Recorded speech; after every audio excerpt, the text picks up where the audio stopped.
le Soudan du Sud va bénéficier d'une enveloppe de 150 millions de dollars.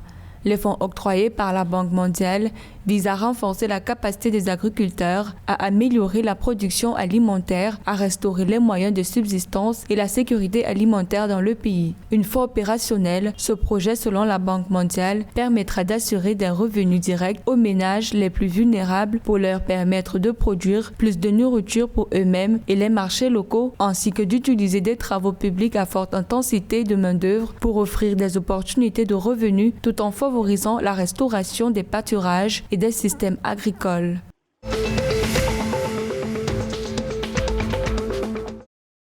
Le 18 septembre 2021, le gouvernement éthiopien a annoncé les signatures d'un accord de développement conjoint avec le groupe OCP. Cet accord vise à mettre en œuvre une usine d'engrais à Dir Dawa, à l'est de l'Éthiopie. Selon les autorités, l'accord est basé sur la faisabilité, l'évaluation d'impact conceptuel environnemental et social et les études hydro- et géotechniques qui ont été menées dans le pays. Le projet nécessitera par ailleurs un investissement initial estimé à près de 2,4 milliards de dollars durant la première phase.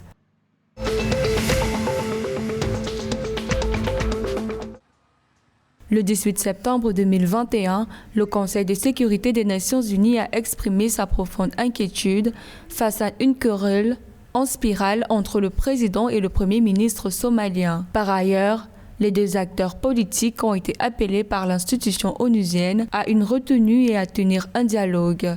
Selon des observateurs, cette querelle entre les deux acteurs politiques risquerait de mettre en péril des élections retardées à plusieurs reprises dans le pays de la Corne de l'Afrique et de détourner l'attention des efforts visant à faire face à une insurrection islamiste de longue date.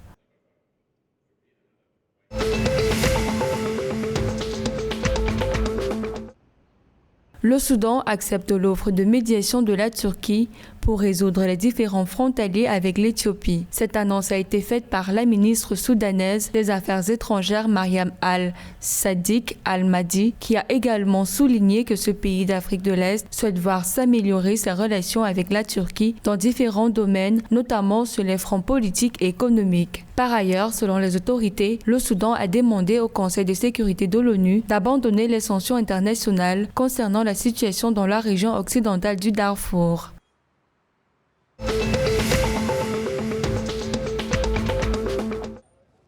Au Burundi, la commission d'enquête mandatée par le Conseil des droits de l'homme des Nations Unies indique que la situation des droits de l'homme dans le pays reste très préoccupante pour l'ONU. D'après les derniers travaux de la commission, peu de changements sur la situation humanitaire est observé dans le pays depuis la montée au pouvoir en juin 2020 du président Évariste Ndayishimiye. Toutefois, malgré quelques actes symboliques du président burundais, comme la libération des journalistes et défenseurs des libertés, la situation humanitaire reste à revoir selon la commission.